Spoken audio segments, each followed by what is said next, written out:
আসসালামু আলাইকুম। Welcome to Moni's cookbook. আশা করছি সবাই ভালো আছেন। আজকে আমি ব্রোকলি দিয়ে রুই মাছ করছি আর সেই রেসিপিটি শেয়ার করছি। এখানে আমি পাতিল বসিয়ে দিয়ে তেল দিয়ে দিয়েছি পরিমাণ মতো। আর এখন আমি দিয়ে দিয়েছি পেঁয়াজ কুচি পরিমাণ মতো, হাফ কাপের মতো পেঁয়াজ কুচি দিয়ে দিয়েছি। পেঁয়াজটা যখন একদম ভালোভাবে ব্রাউন হয়ে এসেছে, আমি অন্য মশলা দেওয়ার আগে একটু পানি দিয়ে দিয়েছি যাতে মশলার কালারগুলি নষ্ট না হয়ে যায়। এখন আমি দিয়ে দিচ্ছি হলুদ, মরিচ, ধনিয়া পাউডার হাফ চা চামচ করে আমি দিয়ে দিচ্ছি। আপনারা আপনাদের পছন্দ মতো মরিচ, মশলা, তেল এগুলি বাড়িয়ে কমিয়ে দিতে পারেন। এখন আমি দিয়ে দিচ্ছি স্বাদ মতো লবণ।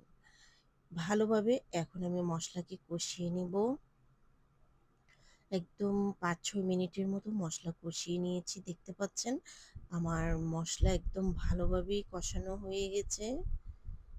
যখন মশলার উপরে একদম সুন্দর করে একটা কালার চলে আসে তখনই আমরা বুঝতে পারি যে সুন্দর করে মশলা কষানো হয়ে গেছে।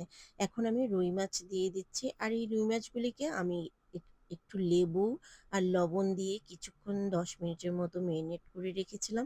এতে করে আমার কাছে মনে হয় যে মাছের ভিতরে একদম টেস্টটা অনেক ভালো লাগে লেবু দিয়ে যদি আমরা মেরিনেট করে রাখি। এখন আমি ভালোভাবে মশলার সঙ্গে মিশিয়ে নিচ্ছি। দেখতে পাচ্ছেন। আর আমি এইভাবে করে ব্রকলি কেটে রেখেছি, ভালোভাবে কেটে ওয়াশ করে এখন আমি দিয়ে দিচ্ছি। আপনারা কে কে এভাবে মাছের সঙ্গে ব্রকলি রান্না করেন আমি জানি না। ব্রকলিকে আমরা অন্যভাবেও করে থাকি, চাইনিজ স্টাইলে করে থাকি বা আরও অন্যভাবে করে থাকি, কিন্তু এইভাবে আমি ফার্স্ট টাইম করছি। আমার কাছে তো এই তরকারিটা এত ভালো লেগেছে, মানে কি বলবো, ফ্রেশ মাছ দিয়ে যদি এভাবে ব্রকলি দিয়ে আপনারা একবার করে দেখবেন, খুব খুব মজা হয়ে থাকে। একটু ঝোল ঝোল করে যখন আমরা এটা রান্না করব, খুব মজা। এখন আমি কিছু কাঁচামরিচ আর টমেটো দিয়ে দিয়েছি। টমেটো, বড় একটি টমেটো দিয়ে দিয়েছি।